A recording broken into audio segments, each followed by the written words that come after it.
बारे में, जहां पर बायबैक मतलब कि यहां पर कंपनी खुद अपने शेयर खरीदने के लिए बोल रही है।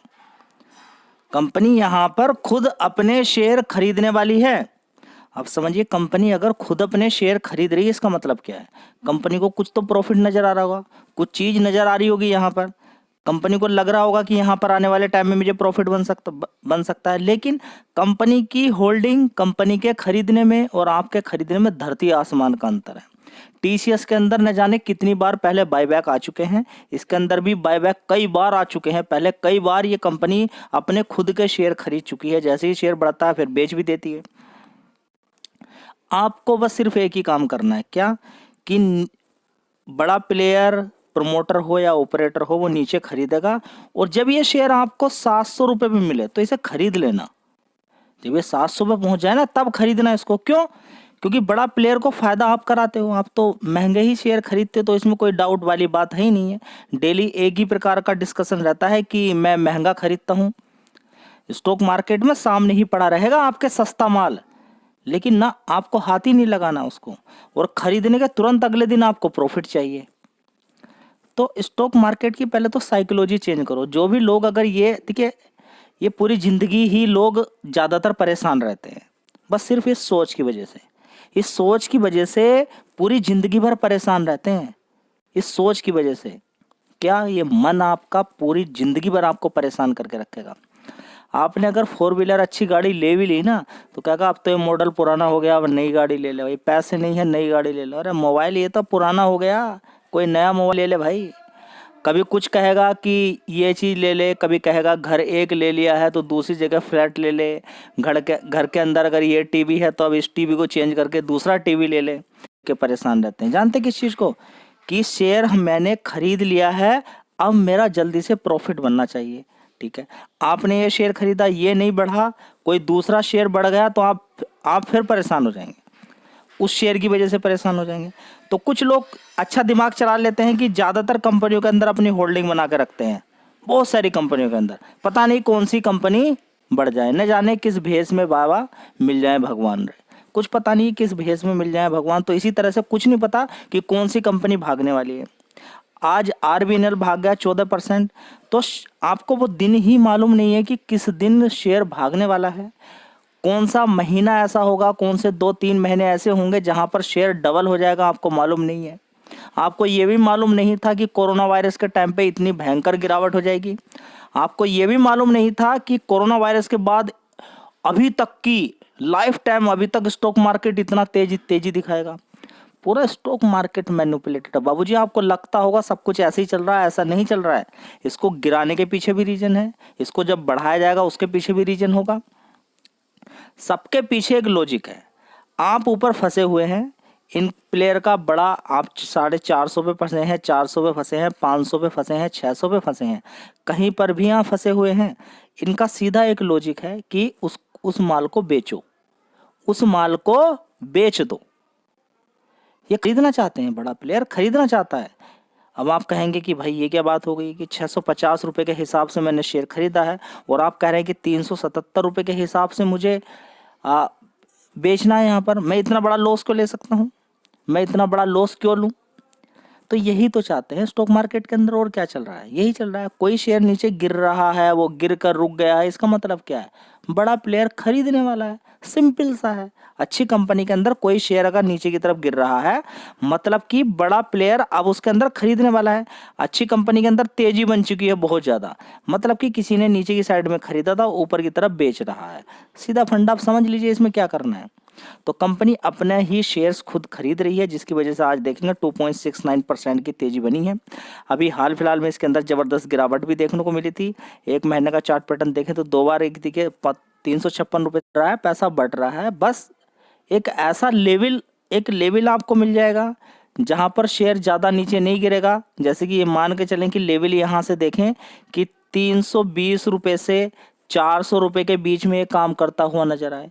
कहा कुछ नहीं जा सकता, यहीं से तेजी बन के 450 पहुंच जाए, कुछ नहीं कहा जा सकता स्टॉक मार्केट के बारे में। आपको मालूम ही नहीं कि वो दिन कौन सा है जिस दिन एक ही दिन के अंदर 7% इसके अंदर तेजी बनने वाली है। 7% पहले बन गई, 14% हो गई, आप ले ही नहीं पाए। स्टॉक मार्केट के अंदर दूसरी चीज अपने माइंड में लेकर ही नहीं आनी है। अच्छी कंपनी आपको मिल गई, गिरावट वाला भाव मिल गया, भले ही कि आप 450 रुपये फंस गए, ठीक है, कोई दिक्कत नहीं। खरीदे कुछ शेयर, मान लो पहले से ही डिसाइड कर लो, वैसे आपको लगता होगा 300 से नीचे नहीं जाएगा, फिर भी आप 250 रुपये नीचे मान के चलें कि 250 रुपये तक पहुंच सकता है। बड़े आराम के साथ इस तरह से काम करें। 450 इधर लिखा, 450 इधर लिखा, जाने दें 250 रुपये तक, थोड़ा थोड़ा खरीदते रहें, सारा पैसा नीचे होगा, आने वाले टाइम में फिर 450, 500, 600 रुपये जाएगा। 0 for delivery trades, 0 for पैसा मारेगा खूब मोटा पैसा, क्योंकि रिस्क ही नहीं है, बर्बादी का रिस्क नहीं है ना। ये बनेगी तो आपको बेच देगा।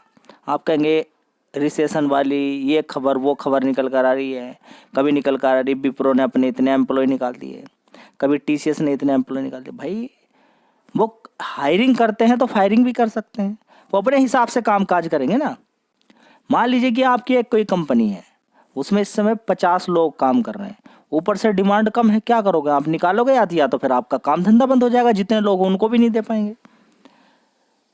लोग तो लाइन लगा के खड़े हुए हैं, प्यार मोहब्बत का काम पूरे तेज तर्रारी पे चल रहा है। लोग पढ़ाई, बहुत कम बच्चे स्कूल में जाकर ढंग से पढ़ते हैं, बस एक ही चीज है कि हाँ गर्लफ्रेंड बॉयफ्रेंड, उसके बाद तो प्यार प्यार में बच्चन रहने वाला। लिख लीजिए लव पे लाइन लगा के खड़े हुए हैं, इनको भर लिया सबको। अब ऊपर से डिमांड कम हो गई, इनको निकाल के बाहर कर देंगे तुरंत। और खड़े हैं, अब खड़े हैं 8-7 हजार रुपये पे काम करने वाले लोग, जी हम 7 हजार पे कर लेंगे। इस कंपनी के अंदर भी तो 6 लाख 5 लाख का जो पैकेज दिया जाता था, अब 3 लाख रुपए में काम करने के लिए लोग तैयार हैं। कोई दिक्कत नहीं है, चलो जी कोई दिक्कत नहीं है, दीजिए हमें 30-35 हजार ही रुपये दीजिए महीने के, 40 हजार दीजिए, कोई दिक्कत नहीं है, हमें 80-85 हजार रुपये नहीं चाहिए। पैसा भले ही कि इन्होंने बीटेक करने में कितना ही लाखों रुपए लगा दिए होंगे, ठीक है। तो क्या समझ में बात आ रही है? देखिए कंपनी कहीं नहीं जा रही है, आईटी का काम न तो अभी बंद हुआ, ना आने वाले टाइम में बंद होगा। ये रिसेशन निकालना, आना जाना, ये सारा चलता रहा, काम ही नहीं करेगी। जब शेयर को भागना होगा तो इन सारी चीज़ों के बावजूद ही भाग जाएगा। लेकिन क्या है, आईटी के अंदर अभी देखिए विदेशों से बहुत ज़्यादा रेवेन्यू आता है इन कंपनी को। थोड़ा सा बोला जा रहा है कि इन्फ्लेशन को लेके, रिसेशन को लेके, महंगाई को लेके, रसिया यूक्रेन की लड़ाई का इफेक्ट इनका पड़ सकता है। लेकिन मेरा मानना ये है, जब कोरोना का कुछ नहीं पड़ा, जब पूरा सब कुछ बंद हो गया था, सारी कंपनियां बंद हो गई थी, तो अब थोड़ा करके खरीदूंगा अगर स्टॉक मार्केट के अंदर रहना है। नहीं तो अलग अलग तरह की भाई न्यूज़ मिलती रहेंगी आपको, परेशान होते रहिए। अगर आपने मान लिया है कि न्यूज़ बेस ही काम करूंगा और रिजल्ट के बेस पे ही काम करूंगा, तो स्टॉक मार्केट के अंदर आप जिंदा नहीं रह पाएंगे। क्यों नहीं रह पाएंगे?